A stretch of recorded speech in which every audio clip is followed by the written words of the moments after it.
Now the MCQ is, which of the following body is created in 2019 to promote ADR in India? It is Arbitration Council of India, the name of the statutory body that was being set up, independent body that was being set up in 2019 amendment was the Arbitration Council of India. It was being felt that the profession of the Arbitration Council of India must be regulated by an independent body, which is the Arbitration Council of India, set up as a corporate body. Section 43A to capital M were introduced for the incorporation of Arbitration Council of India by the central government as an independent government body. The role of these Arbitration Council of India is to regulate the profession of arbitrator. Now, what is the arbitral institution? Another kind of MCQ. Arbitral institutions are defined to mean an arbitral institutions which is designated so under this act either by the Supreme Court or High Court. See simply the Bare Act language that is going to form the part of MCQ. Now, what are these arbitral institutions?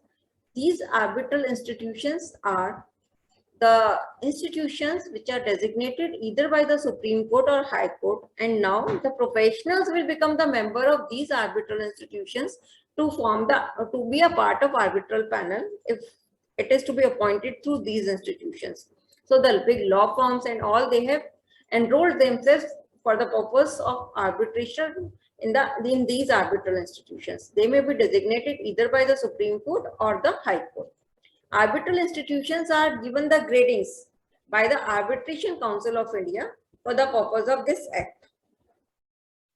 What is the meaning of court? Whenever we are using the word court in this entire arbitration act, it means to whom to approach, because we know once the arbitration award is given, it can be challenged. So where it will be challenged, then I have to look for whether it is a case of an international commercial arbitration or it is a case of a domestic arbitration, that is called arbitration other than international commercial arbitration.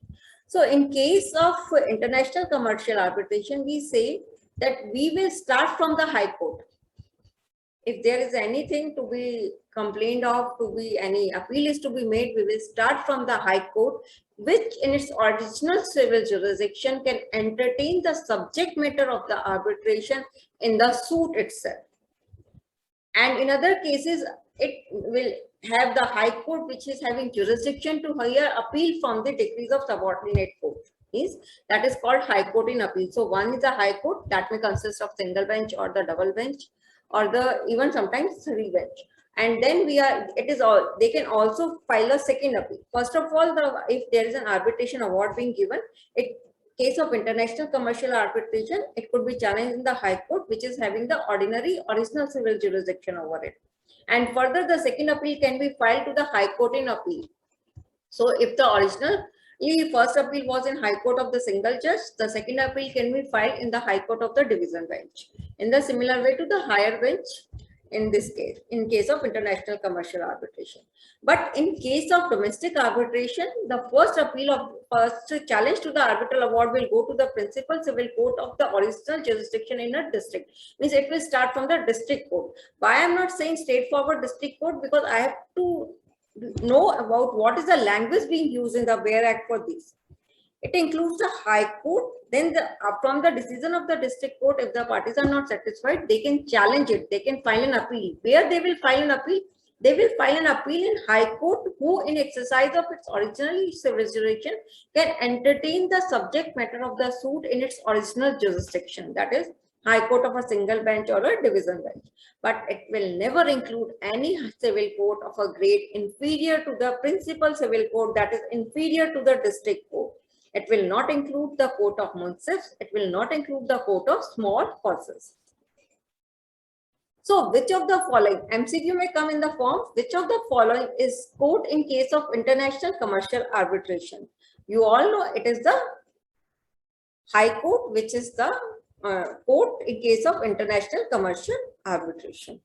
Had it been the case of other than international commercial arbitration, we would have clicked the principal civil court of the original jurisdiction in a district. Now I talk about composition of arbitral tribunal. If I look for composition of arbitral tribunal, see, first thing to note is whole arbitration is governed by the agreement between the parties. So parties are free to decide in whatever way they want to resolve their disputes. The provisions of the act will come into effect only if there is no agreement between the parties. So whenever you word anything in the arbitration act, you will read these words. They are free to determine the number of arbitrators, or if the parties have not determined such things, then only these provisions will apply. So how it is, how many should be the number of arbitrators in case of arbitral tribunal? See, arbitral tribunal means panel of judges. It may consist of a sole arbitrator, or it may consist of more than one arbitrator. The whole is called the arbitral panel or the tribunal. Number of arbitrators they are free to determine, but such number shall not be an even number. It shall be 1, 3, 5, 7. Why it is, we will see later on. If parties fail to determine the number, then arbitral tribunal shall consist of sole arbitrator. All these highlighted in red are from the MCQ viewpoint. Now, appointment of arbitrators. What should be the nationality of arbitrator? It depends upon whatever is the agreement between them. If they have not agreed, then it could be of any nationality. How the arbitrator will be appointed? Parties are free to agree on how they will be appointed, but if they have not agreed upon, and it is an arbitration with 3 arbitrators, then each party shall appoint 1 arbitrator within 30 days of receiving requests from other parties, and 2 appointed arbitrators shall appoint the 3rd arbitrator within 30 days of their appointment, who shall act as the presiding arbitrator. So the MCQ is this 30 days, and the next is the presiding arbitrator. In case of appointment of arbitrators, if parties fails to appoint the arbitrator, then who will appoint the arbitrator? See, in case of international commercial arbitration, we don't say them to look for any high court, go to the state-wise any high court. They say, okay, you can go to the arbitral institutions, make a request for appointment of arbitrator, and these will be those arbitral institutions which are designated by the Supreme. In case of arbitration other than international commercial arbitration, the parties can make a request for the appointment of arbitrator to the arbitral institutions which are designated by High Court. In case of appointment of sole or 3rd arbitrator, in an international commercial arbitration, the arbitral institution designated by the Supreme Court may appoint arbitrator of a nationality other than the nationality of the parties, if the parties belong to different nationalities.